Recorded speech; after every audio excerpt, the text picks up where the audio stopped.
web seminar. Technical platform that we use had experienced technical issues, ironically enough, and the panelists were kind enough to allow this rescheduling. The topic for today discusses Article 214 read with Article 231. How we're going to function is we have each panelist, and they will submit a specific portion of the issue. We are starting with Mr. Luthra, followed by the Honorable Mr. Valinayagam, followed by Mr. Chetan Mittal and Ms. Eliza Bar.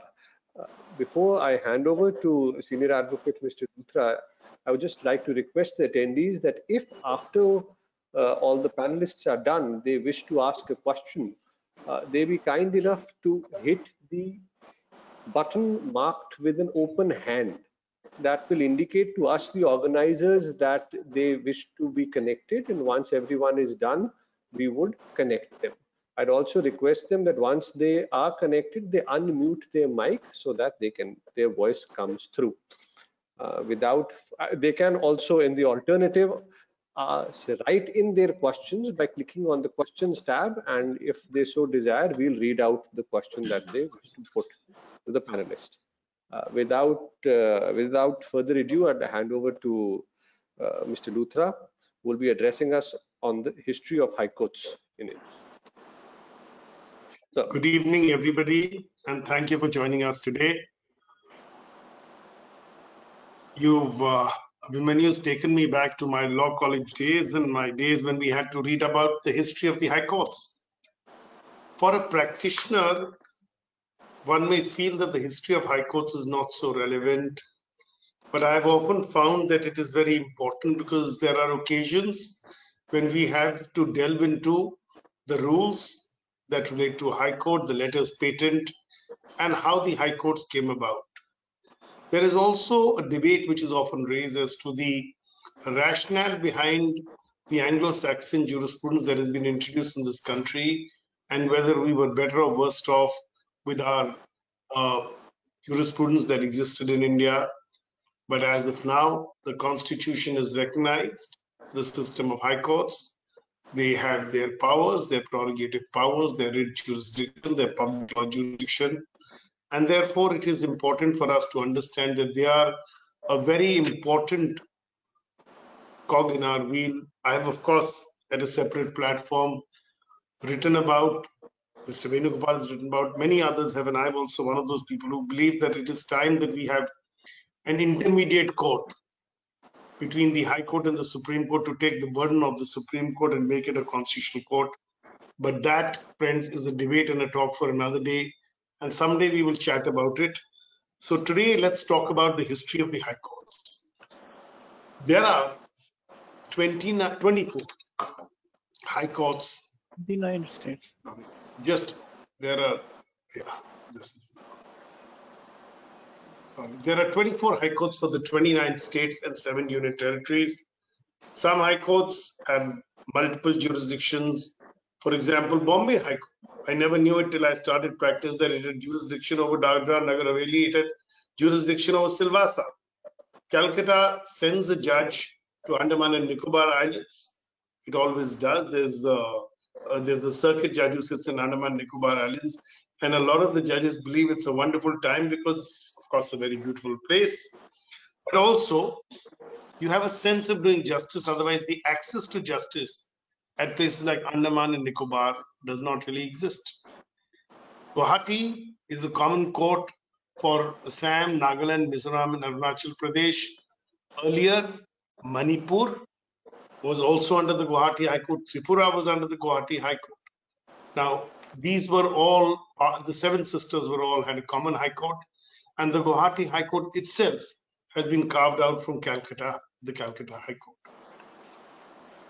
When the East India Company began expanding its commercial footprint, things changed. It was a corporation which came in, and suddenly it had the Diwani of Bengal. And the moment it had the Diwani of Bengal, it had to set up a system of justice, because otherwise it was a free-for-all. And in the free-for-all, there was great exploitation, but there was also a level of criminal activity. A lot of our the colonial masters who came in initially were third or fourth children of a family, sometimes people on the gray areas of the law who decided to try their luck overseas. And in the overseas territories, you had these people, and suddenly a court of record had to be set up. And it was set up in the presidencies of Bombay, Calcutta, and Madras. We have in 1773 the Regulating Act, which replaces the erstwhile mayor's courts with the Supreme Court of Judicature at Fort William in Bengal. This court had civil, criminal, ecclesiastical, religious, equity, and admiralty jurisdiction, but the local jurisdiction was till the town of Calcutta, and decisions lay to the King in Council or the Privy Council. That is the reason why some of our friends believe that at least at one stage, judges in the Calcutta High Court would pass blanket orders and they would say, well, we were originally the Supreme Court. And the Supreme Court eventually started coming down heavily, saying that, well, you are now a High Court, not the Supreme Court, and therefore the jurisdiction is ours and not yours. In 1857, a major change took place with the history of High Courts. You had the Act 1861, you have legislative change, you have the 1860 Penal Code, you have other legislations that come in, you have the number of legislations which come in at this time. And all these legislations were brought in because the Queen of England was now the sovereign of India. She was Empress of India. And the logic was that the rulership, the control of India shifted from the crown to the Queen of England or the sovereign. And as a result of this, there was a need to have the high courts as a substitute, because earlier you had the charter courts in presidential towns and the Sadar Adalats. You may remember they used to be called the Sadar Diwani and Sadar Fajdari Adalats, if I recall correctly. So the Queen of England then issues letters patent, and you will see this in Punjab, for example. You have the Lahore letters patent. In Calcutta, you have the Calcutta letters patent, which applies to all the courts that came out of Calcutta. So Odisha, Patna, Guwahati, all are really branching off from the same court. And then you have Bombay, Madras, and Calcutta, and their baby courts, as I would call them, and those baby courts follow the letters patent.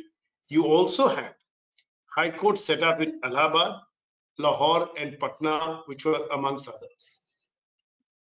The Bombay High Court is set up in 1862, inaugurated in August of the same year, beautiful old building. And once it is set up, it begins functioning. It's granted patent by Queen Victoria.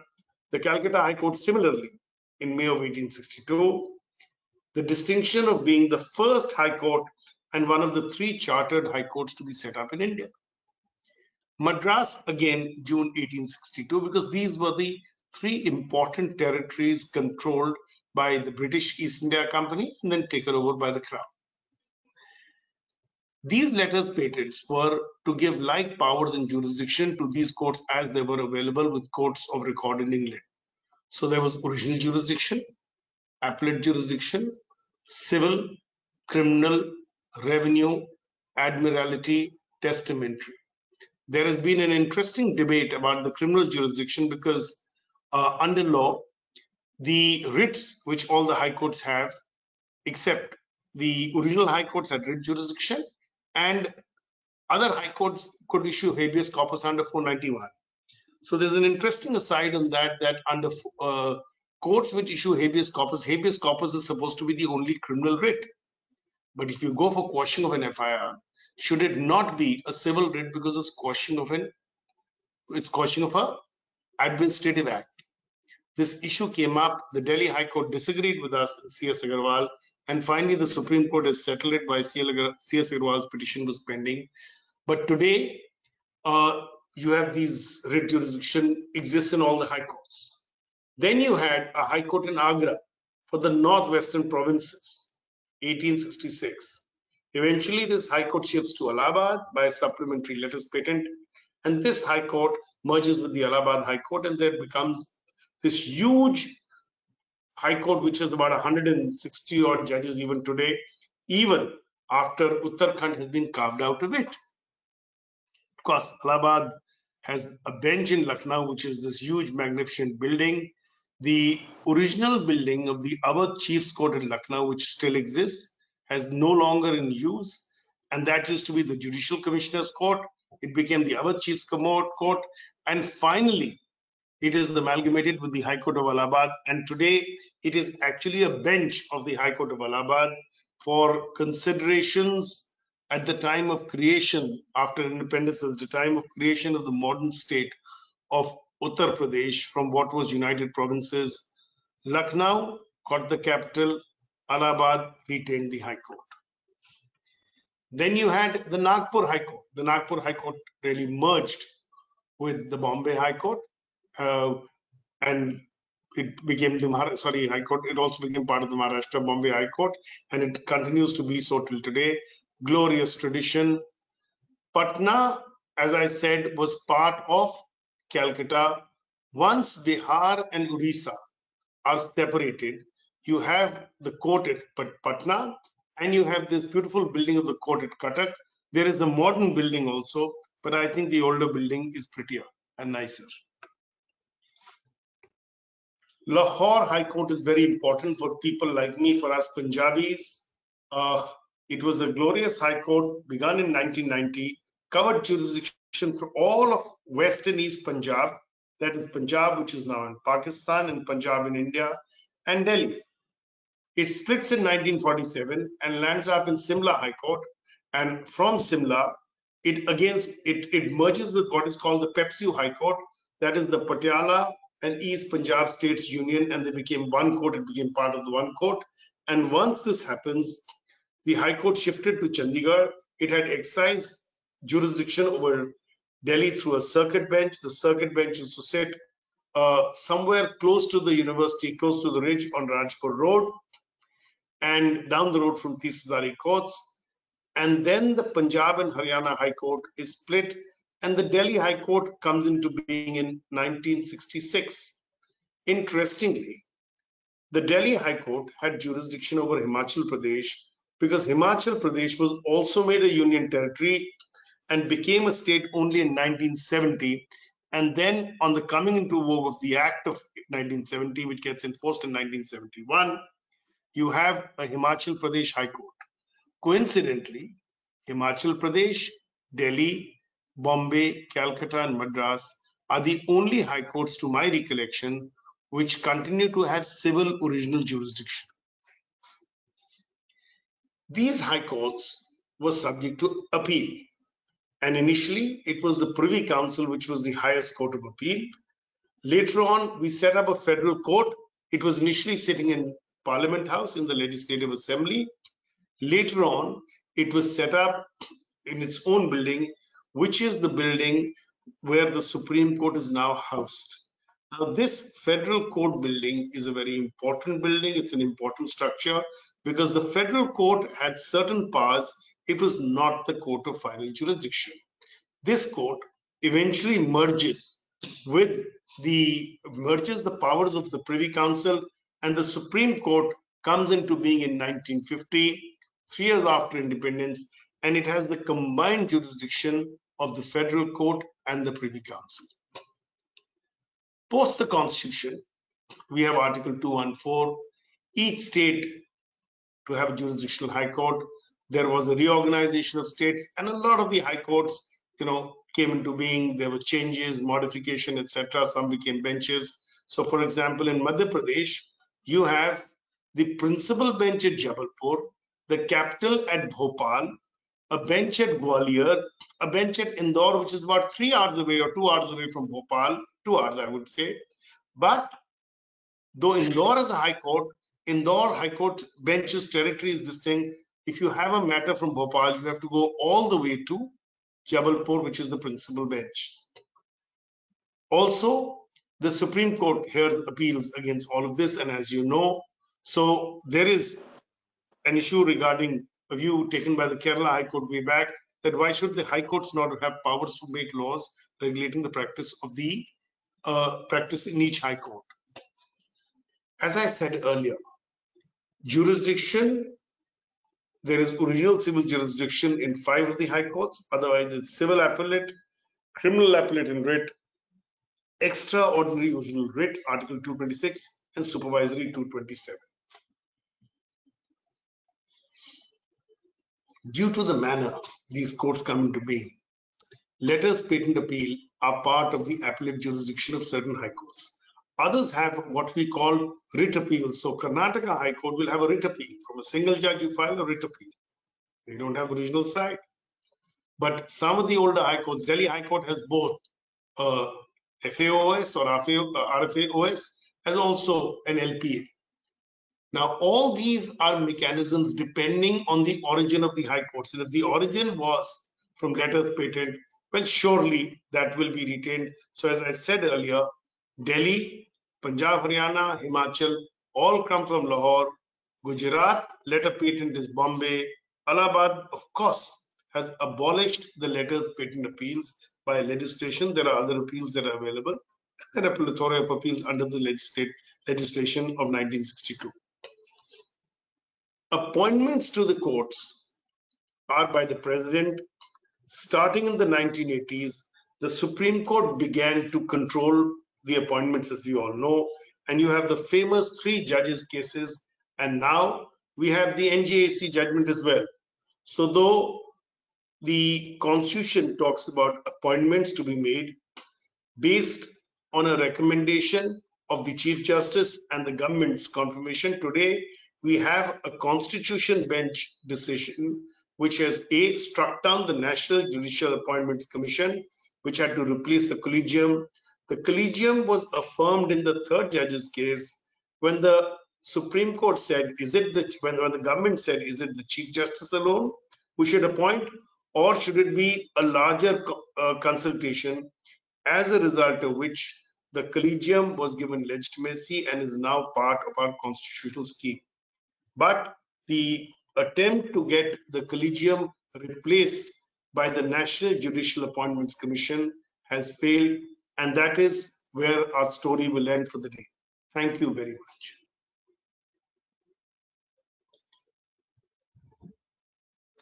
Thank you, sir, for taking us through High Court and its creations. Now we move on to Mr.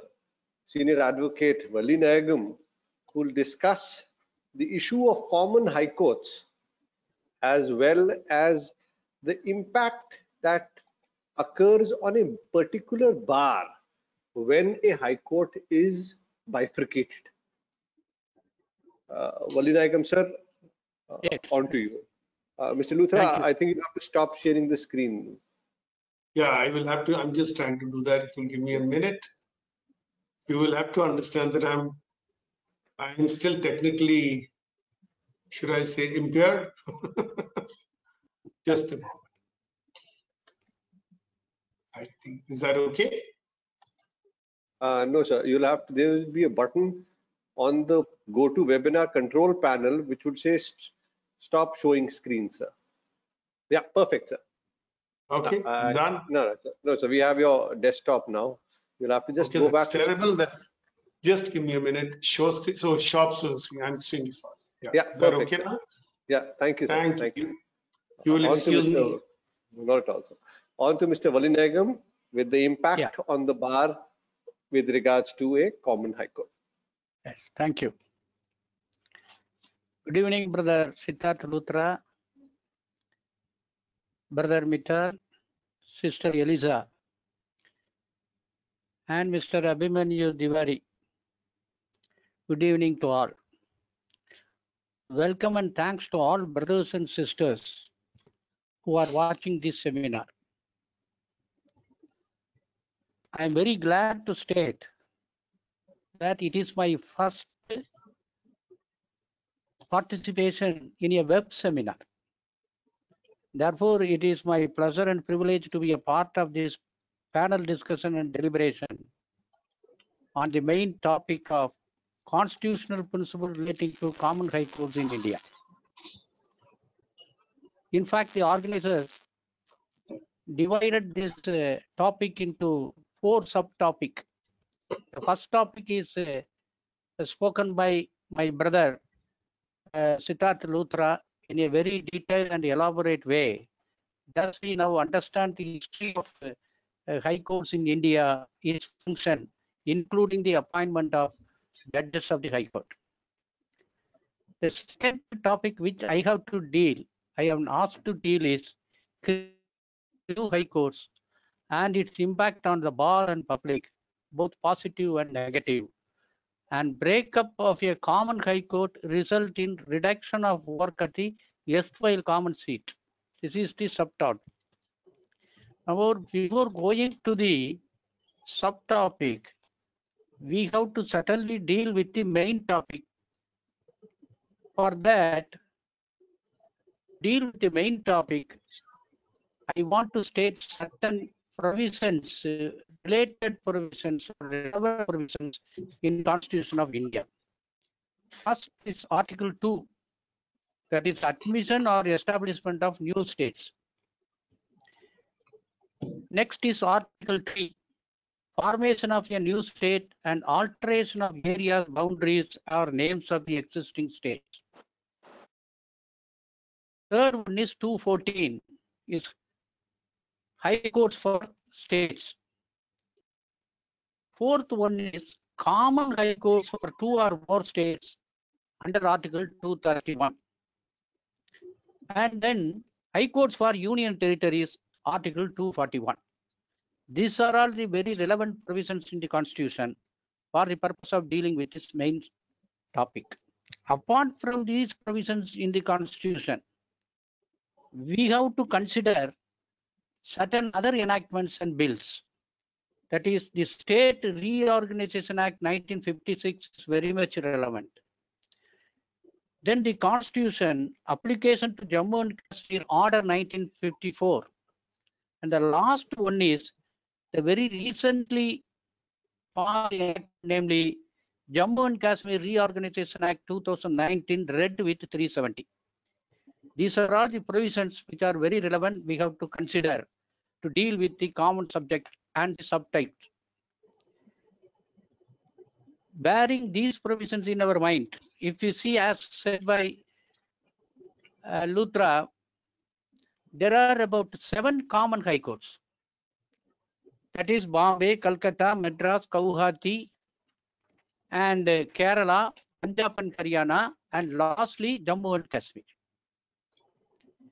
Now 214 says there shall be a high court for each state.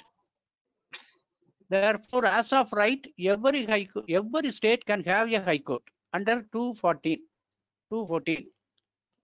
There are 29 states, but out of these 29 states, 4 states, namely Goa, Arunachal Pradesh, Haryana, Mizoram, are not having separate high court as contemplated under Article 214. Originally, now Goa has its common high court at Bombay. Arunachal Pradesh and Mizoram have its common high court at Guwahati, that is in the state of Assam. Haryana state has its common high court at Chandigarh. Jammu and Kashmir,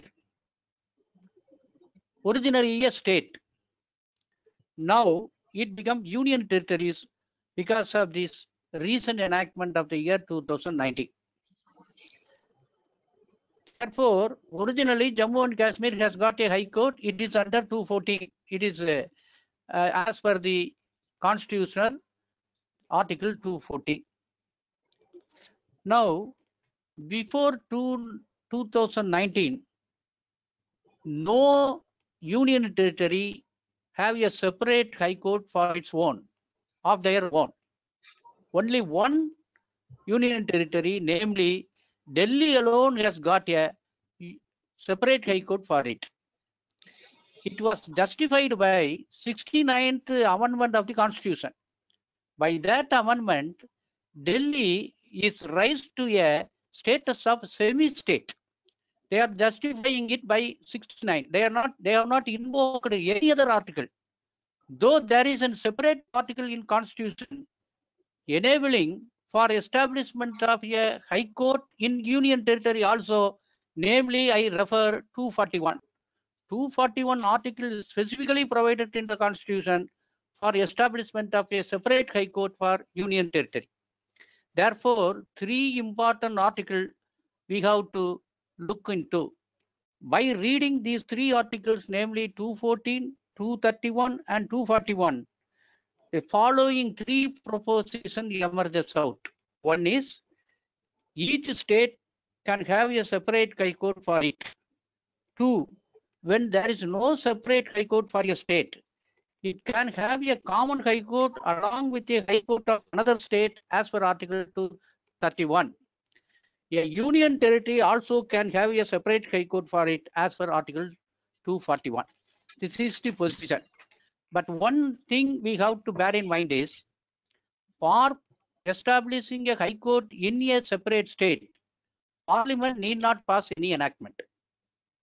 At the same time, for establishment of a common high court or for establishing a high court in a union territory, Parliament necessarily has to pass a separate enactment for establishment. And how a new state is being created, it is by bifurcation of any state. That is the one way, one mode for creation of a new state. Once a new state is created, 214 can be invoked and a separate high court can be established in that new state. But it is not necessary, it is mandatory. Creation of a state is not makes it mandatory for a separate high court for the newly created states. Under Article 231, the newly created state's territorial jurisdiction can be annexed with an existing high court in another state. Therefore, 231 is enabling or overriding 240. Therefore, 231 starts notwithstanding anything contained in this chapter. Therefore, we can have a common high court because of 231. In case of making union territory into a state, then it has got a right of having a separate high court. This was happened in the case of when Manipur and Tripura union territories were become state. Now they are having a separate high court, separate bar council and everything. Therefore, till this 2019 enactment, what we practiced is, that is, we are having high court only in state, except Delhi, because even Delhi is converted into a state of semi-state, then only we are having a separate high court for Delhi. But 231, we have to read it very carefully, because 2019 Act, first 370 has been revoked.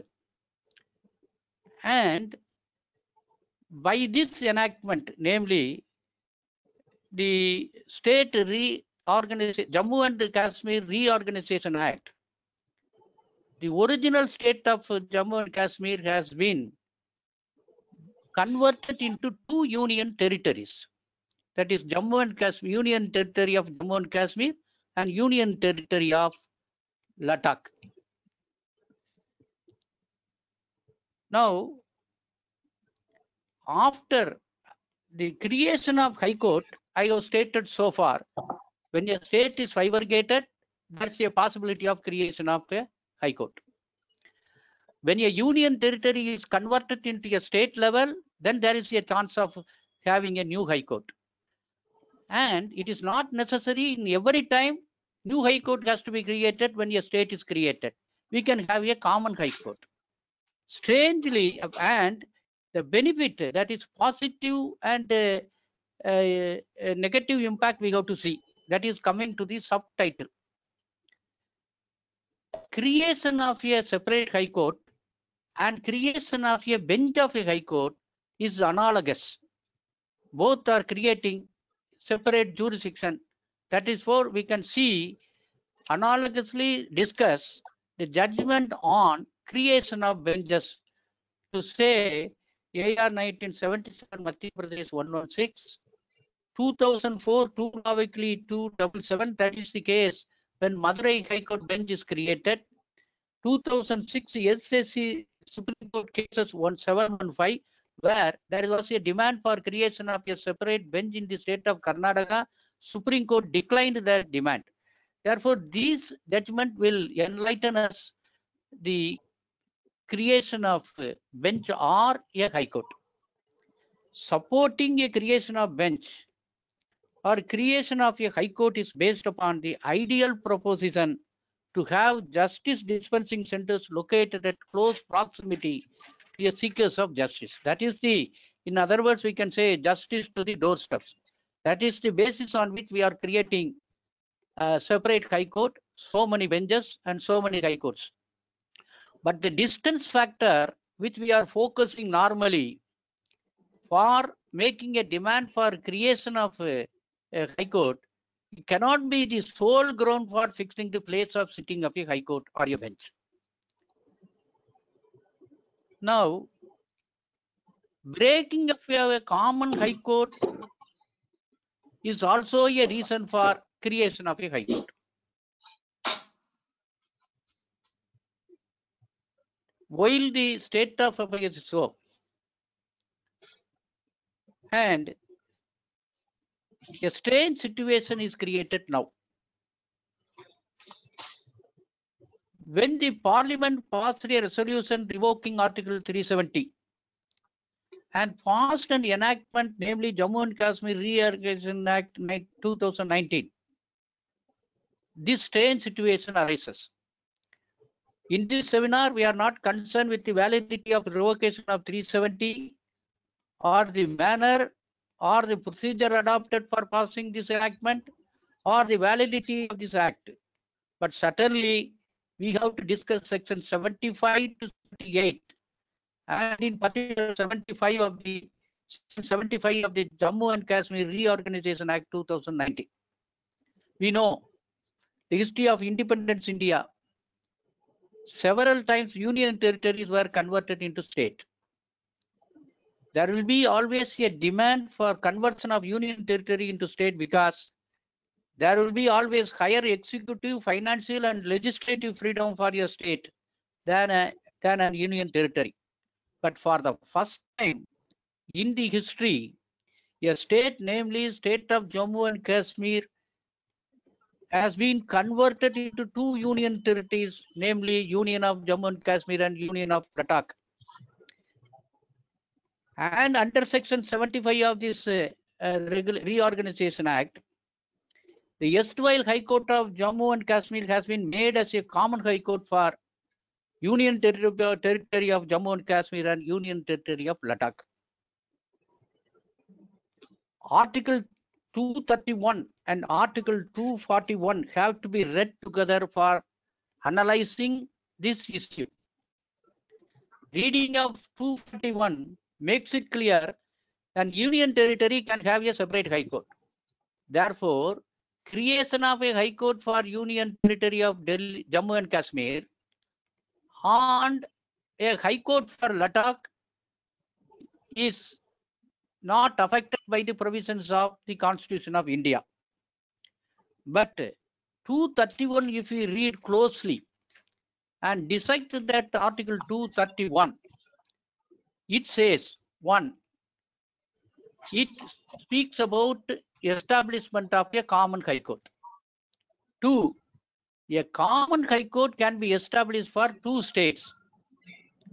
3, a common High Court can be established for more than two states. 4, a common High Court can be established for two states and a union territory.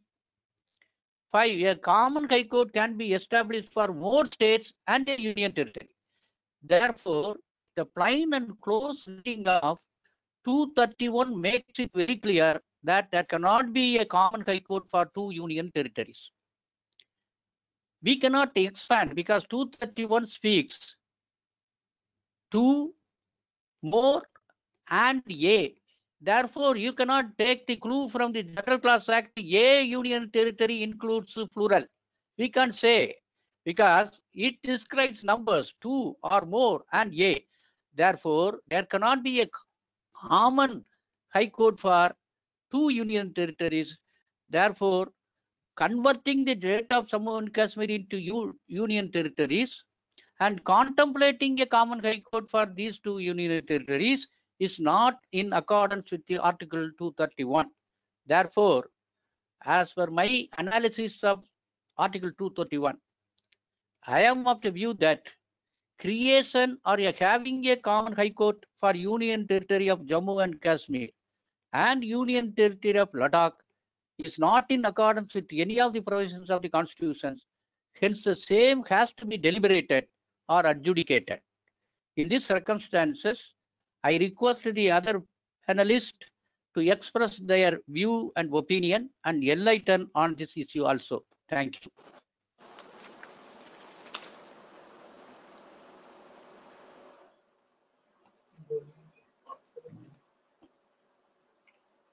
Thank you, sir, for that very illuminating insight into the creation of our newest high courts.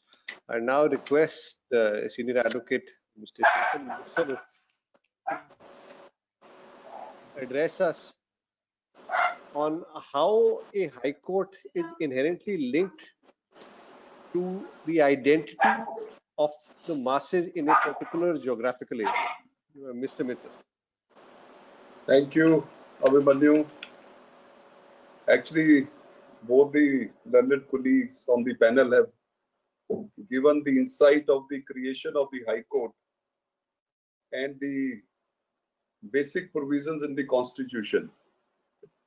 When Abhimanyu told me about this topic, I can expect from Mr. Luthra to have the entire history with him, looking at his experience, but it was a tough job for me. So I selected the issue which is close to our High Court and the dispute which you see every day in the newspapers with regard to creation of a separate High Court here also in Haryana. The basic provisions everybody has given, Article 214, 231, 241.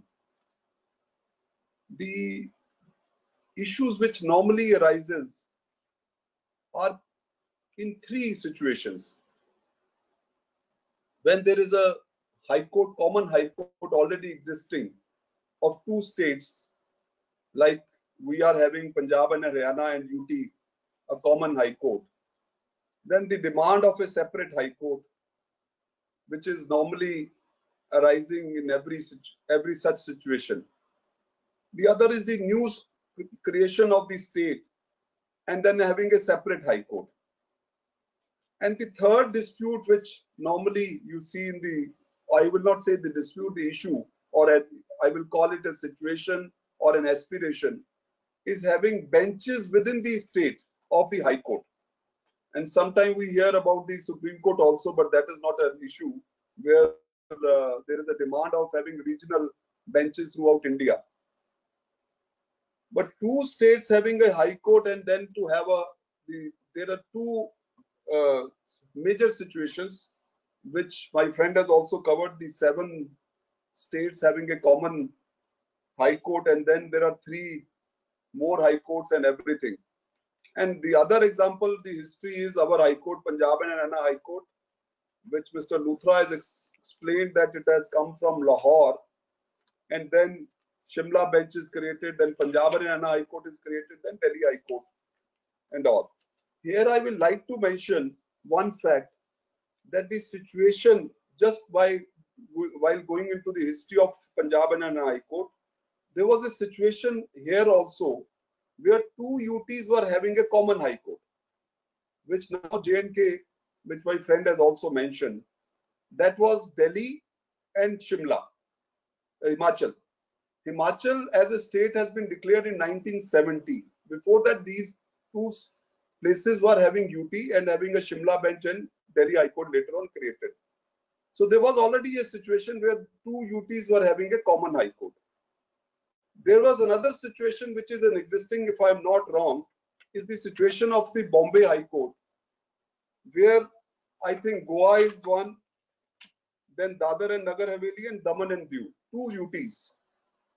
So Article 231, yes, yeah, is to be interpreted in a way which is existing already in the on the our map, that two states, Bombay, Goa, and two UTs having one High Court, and earlier illustration, two UTs, Delhi and Himachal Pradesh.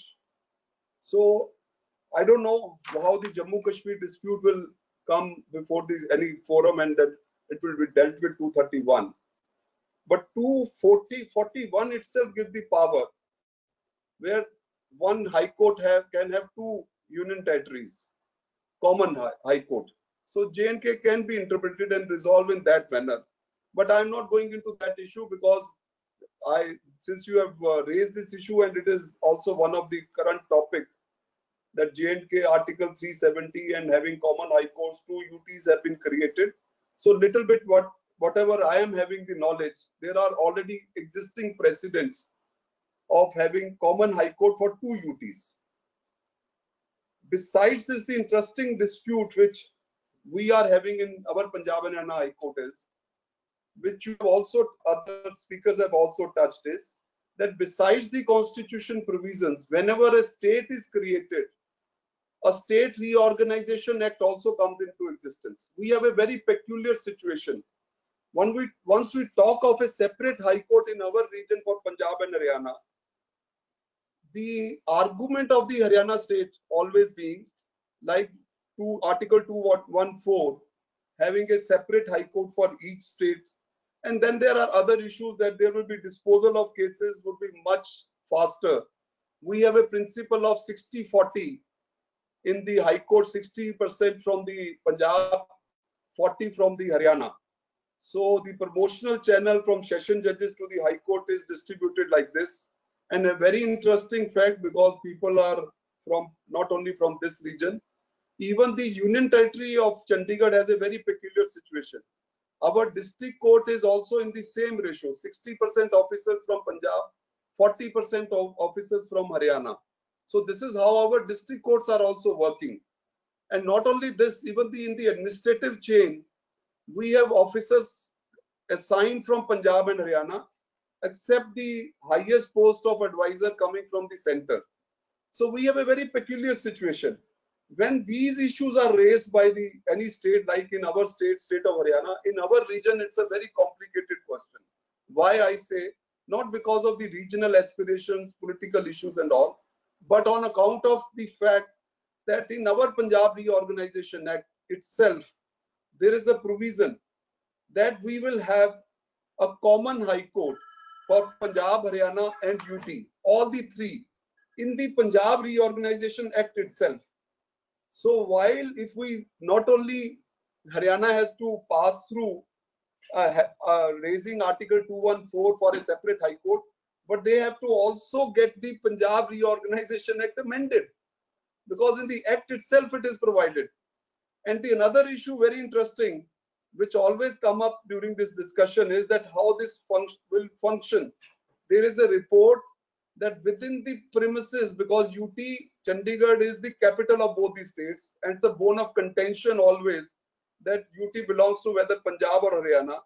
The formula which has been given by the Haryana is to divide the building existing in the Chandigarh courts itself. And they have their own valid reasons that they are not getting the quota. The litigation is not 60-40. Haryana is having more litigation. They want more judges to be promoted at the High Court level, which existing is 60-40. So all these issues they are validly raising. But very interesting topic which hamper this cause is the existence of the UT Chandigarh in between. What will happen to UT? How the cases of the UT will be heard? Whether UT will have its own High Court also while you are bifurcating Punjab and Haryana. Because under the Reorganization Act, it is common. The Constitution, as my learned friend has also mentioned, Article 241, a separate High Court can be created for UT. So those things are still in the process, that whether in the same pattern the UT cases will be heard, Chandigarh cases will be heard like it is working in the district courts. Two judges from both the High Courts will hear the UT matters and all. So Punjab and Haryana High Court, I am quoting an example, which is very peculiar example and is always a burning issue, that how to have a separate high court for state of Haryana, which has its own aspirations.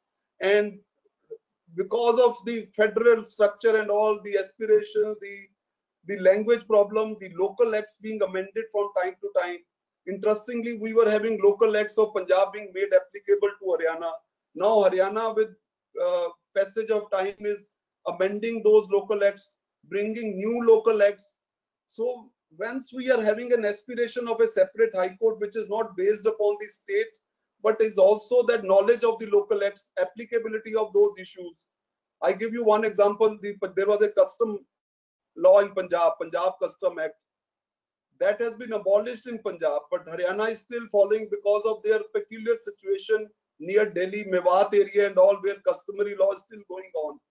So there are problems within the state of Punjab and Haryana with the passage of time, which have to be decided within the constitutional framework.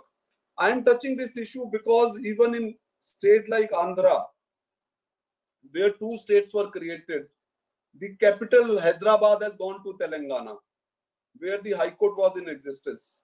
So there was also a lot of political issue in that to have a separate High Court. Luckily, in their Reorganization Act, there was a provision to have a separate High Court. In spite of that creation of the High Court, there is still a dispute whether Amravati, whether that will be the principal bench. Now whether City of Justice they are creating, there is a dispute regarding that also. So all these issues are still cropping up. But principally, if we read all the provisions of the Constitution, as well as the Reorganization Act, which we have to read along with the constitutional provision, wherever there is a provision in the reorganization to have a separate High Court, in my view, that must be established looking into our federal structure at the earliest without any delay. Where there are problems inbuilt in the Reorganization Act, we have to be very careful looking into the Reorganization Act provisions, also the real essence and the history thereof, and then to take a final call. Because then the issue of capital and other things also come, where the capital is situated, whether we can create an High Court there and all. But apart from these things, the normal issue which is now being raised in the current topics, the issue which you have given to me, is always now have become political. The reason is, if we see the COVID-19 situation, we should not take it as a negative factor when a political party or a chief minister of a state raises this issue for a separate High Court. That doesn't mean anything that somebody is asking for a moon. For the simple reason, we have really worked well in the federal structure. In COVID-19 situation, we may hear negative news also, negative things also.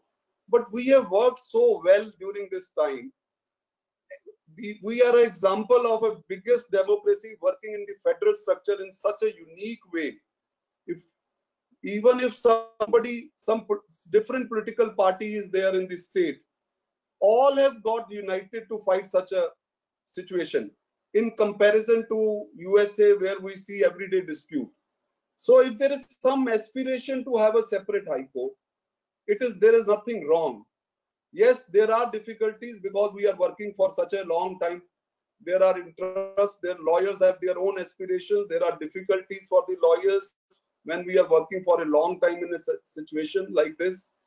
I give you the latest example. The Haryana has passed an act which the Punjab was also having Hindi language in the district courts. Punjab is already having in 2008 Punjabi at the level of district courts. So like Punjab and Haryana have their own aspiration with regard to their language also. So there can be similar situation in other states also. And my next speaker will be giving us the more insight with regard to the 7 states which are aspiring to have separate High Court for separate everybody. We have been able to work, and we are having 3 more states other than the Assam recently. So there are aspirations of all those people with the passage of time. And from 1947 till now, we have progressed well. We have progressed positively. We should not be scared of any other reason that some state has some aspiration, we under the federal structure shall follow Article 214 strictly to have a separate high court. Therefore, in my view, every state should be given the right to have a high court as far as the state is concerned. There is another issue with regard to benches also, which I will little bit touch for the reason of the aspiration within the state. Look at Western UP. There is a lot of demand to have a separate bench within the state. And there are judgments to that effect where it has been left to the judgment of the Chief Justice of that High Court to have benches. So this should also be done at the earliest, where there are large states that people are not having accessibility, because judiciary, even in India, at least I can say, common people have a lot of faith. So the accessibility, the less expensive procedure in comparison to other countries should be made more accessible to the people at the regional level, at the close to their place of residence and all. Coupled with the fact, I will also raise one issue, that even the Supreme Court should now think of long pending demand of having regional benches throughout India, so that a person sitting in some northeast state or in a southern state can have accessibility, and even the lawyers will get benefit out of it, I'm sure. The current situation in country where people are more aware, more educated, they want to be close to the door of justice, they want to know the proceedings, they want to know the results, they want to hire their own lawyers at the places they are living, and they have their own aspirations. So keeping in view these current situation, ever growing aspirations at regional level, at state level, all these decisions should be taken. This is what I want to say on the current topic. Thank you so much. Thank you so much, Mr. Mittal, for talking on the socio-political demands of the demograph. We now go on to our final panelist, Ms. Lisa Barr, who will be elaborating upon the issue of distinction between permanent benches, circuit benches, and principal seats. On to Ms. Barr. Good evening, panelists and attendees. Let me first thank all those attending the webinar and the honorable panelists for having given their valuable time for this discussion. The Honorable Senior Advocate Mr. Chetan Mittal has already covered up the sociological aspect of how a high court is inherently linked to the fight for demographic identity. I must submit that coming from the state of Arunachal, my people are also currently seeking to ratify their identity and requesting that a permanent high court be allotted to the state. The state of Arunachal Pradesh currently has a permanent bench of the Guwahati High Court. It is important to understand that the identity of the people of Arunachal Pradesh is also linked to its specific history, which includes the painful memories of 1962 and the continuous claim made upon its territory by China. The people of Arunachal Pradesh have always reiterated their membership and centrality in the Indian nation and their identity as an Indian citizen. An establishment of independent institutions of the state, which forms the core of a sovereign nation, like an independent high court, ratifies the sentiment. It's a matter of immense pride for every person from Arunachal Pradesh to assert their membership to the Indian polity, and the institution provide a very powerful symbol in the self-assertion. It is because of that, besides other administrative reasons, as I shall in detail in a while, what an independent high court has been a long-standing demand among the people of Arunachal Pradesh. It is important, keeping in mind the theme of today, that we understand the difference between an independent high court, a permanent bench of a common high court, and a circuit bench. The Honorable Supreme Court of India had, in the case of State of Maharashtra versus Narayan Samaro, Puranik 1982 CSCC 519, elaborated upon this very question. The Honorable Supreme Court in this particular case was hearing a challenge preferred by a certain petitioner against the setting up of a circuit bench of the Bombay High Court at Aurangabad. It needs to be noted that at this time, the Bombay High Court had the principal seat in the city of Bombay and the permanent bench in the city of Nagpur. The Honorable Chief Justice of Bombay had issued a notification under Section 51, subsection 3 of the State Reorganization Act to create a circuit bench in the city of Aurangabad. The Honorable Supreme Court in this case ratified the proposition that a division of work within a high court and its benches would depend primarily on the statute which created the same.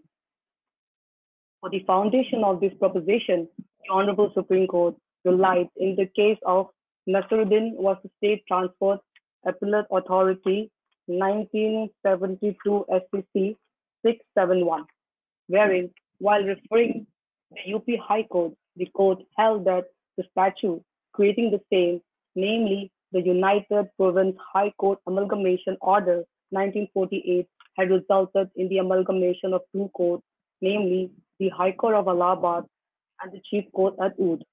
As per that particular statute, within the High Court of Allahabad, there existed no principal seat and both benches taken together constituted the High Court.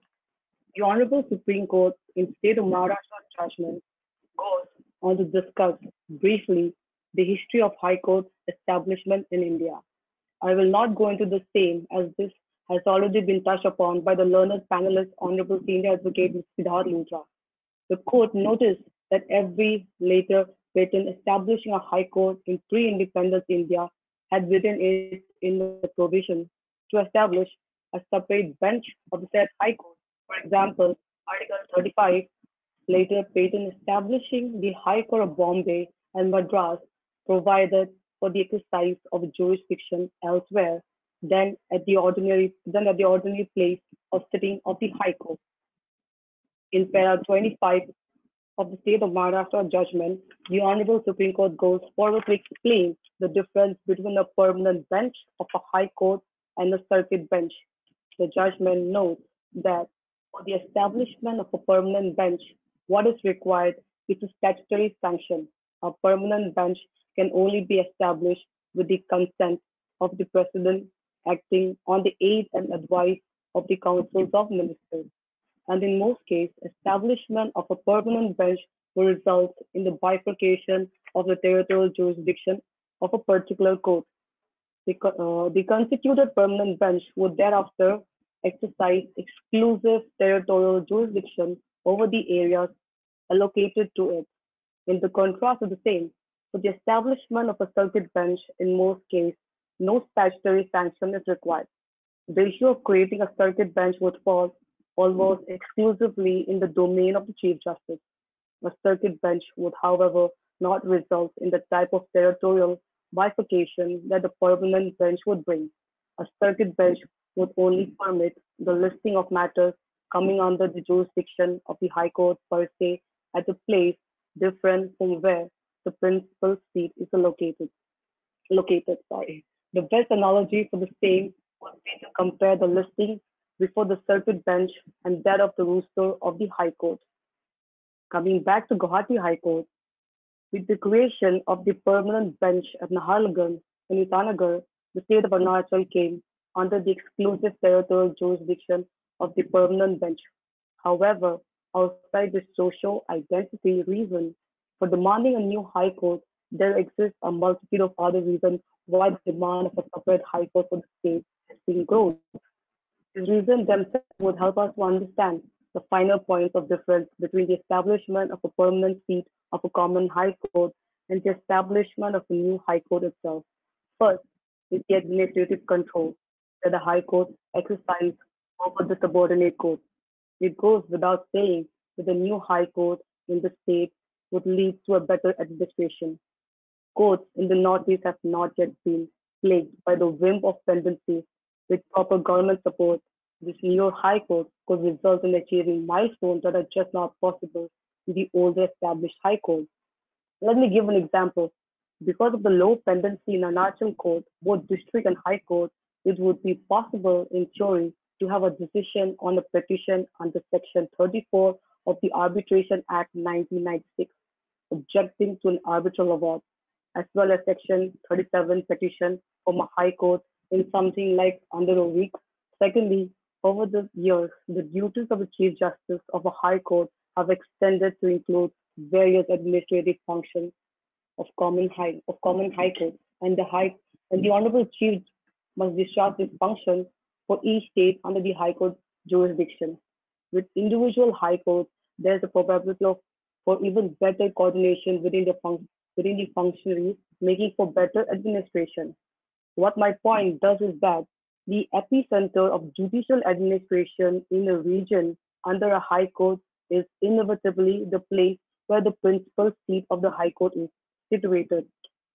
Even if one has to take the example of Allahabad High Court, despite its unique structure where both benches are principal seats, it would not be wrong to argue that Allahabad and not Lucknow is the epicenter of judicial administration in the state.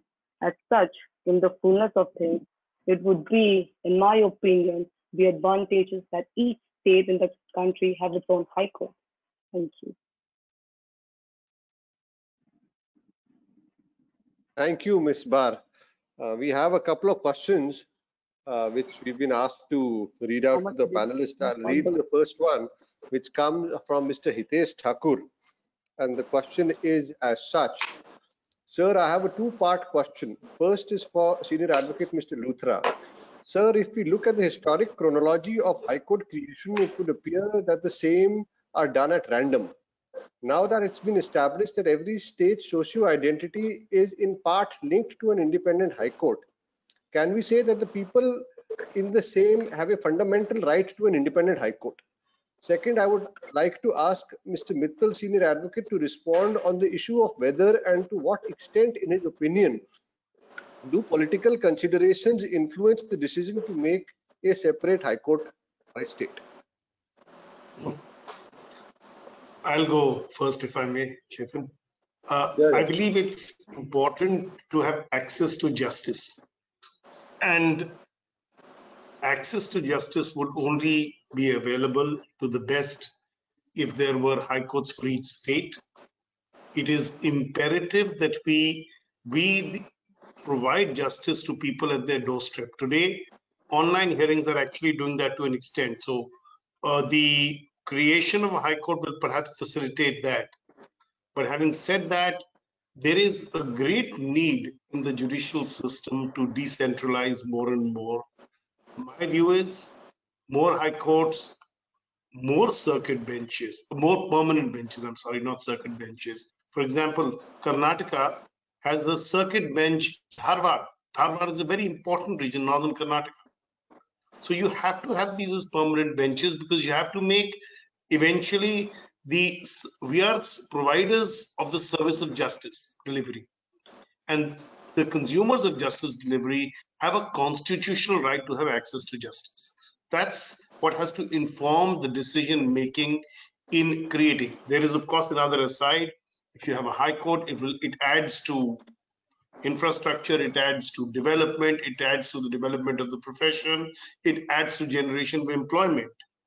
And that is a very important thing which also needs a consideration in a small or a new state. And that is a consideration which we really must take into account. Having said that, there's one thing I must tell you as an aside.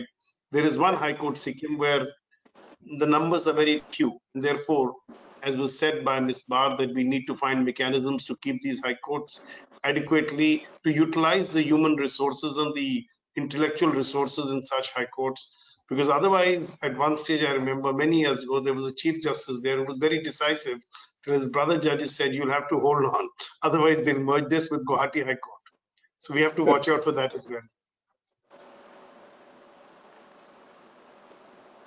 The second part of the question, which is that whether it's a political decision, I will take it as a different manner. Political means, to my dictionary, totally different. Political means that the aspiration of the people, when a state demands, aspirations are coming because the people have started feeling that judiciary has a big role to play in their life.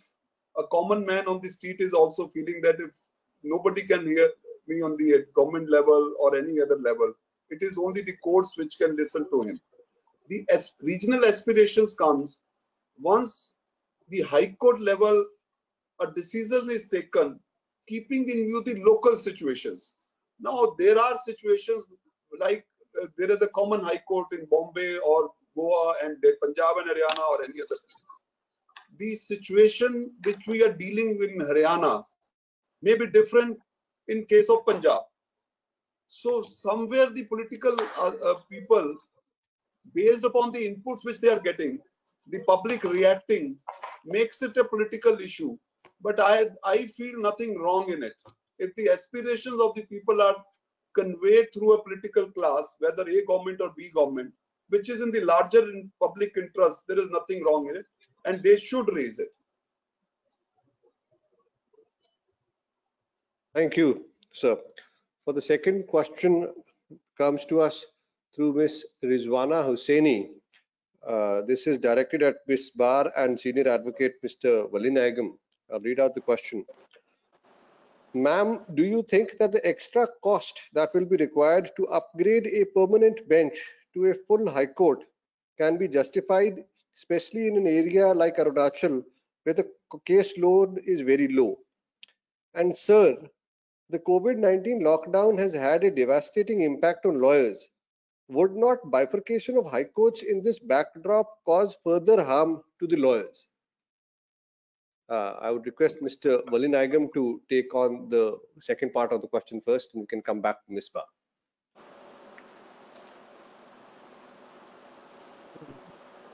Sir, can you hear us, Mr. Valinagam? I am. Would you like me to repeat the question, sir? Yeah. So the question is, sir, that the COVID-19 lockdown has had a devastating impact on lawyers. Would not bifurcating the high courts in this backdrop cause further harm to lawyers? So I understand. COVID-19 is not only for advocates. It gives hardship to everyone. Bifurcation is not a matter at all. Even it is bifurcated, the court is not going to function. Therefore, there will be no impact on the court functioning because of COVID-19. It is universal to all, including the advocate, including the High Court, including the judge, including the common person. Therefore, it has no special impact on functioning of the court or from the creation of a circuit bench. That is my view. It is a common cause, common to all. I understand. Now, the first part of the question to Ms. Bar, I'll repeat it. Ma'am, do you think that the extra cost that will be required to upgrade a permanent bench to a full High Court can be justified, especially in areas like Arunachal, where the case load is very low? Okay. Since we have already discussed the social economic impact of a separate High Court on various stakeholders, but it's also important to acknowledge that the light of the events surrounding our border with China, a separate High Court for Arunachal Pradesh will further reinforce Arunachal's integral role in India. As for the question regarding economic viability, the Arunachal Pradesh High Court can be made economically viable due to lack of pendency of matter in the High Court. For example, in an arbitration matter, where a seat in Arunachal Pradesh, a decision on a challenge to the arbitral award under Section 34 or Section 37 of the Arbitration Act can be made under a month. Or the High Court can be vested with original jurisdiction of certain pecuniary thresholds, can even be modeled as an arbitrator hub. Hope I made it clear. Thank you. Thank you. Thank you to the panelists. We've like to thank you all again for agreeing to this rescheduling. I'd like to remind everyone that all these web seminars are being done with the blessings and support of the Punjab and Haryana High Court Bar Association, which is our integral partner in all of them. Thank you to all the attendees also for taking time out. I know you were all expecting to see this very exciting seminar last Saturday, but as I said, hopefully we've kept you in and away from COVID for a little while at least. Thank you all. With this, I will. With this, I'll end the seminar. Thank you all. Thank you to the panel. Thank you, Mr. Valinagam. Thank you. Thank you. Thank you. Thanks, Aliza. Thanks, Amber. Thank you, sir.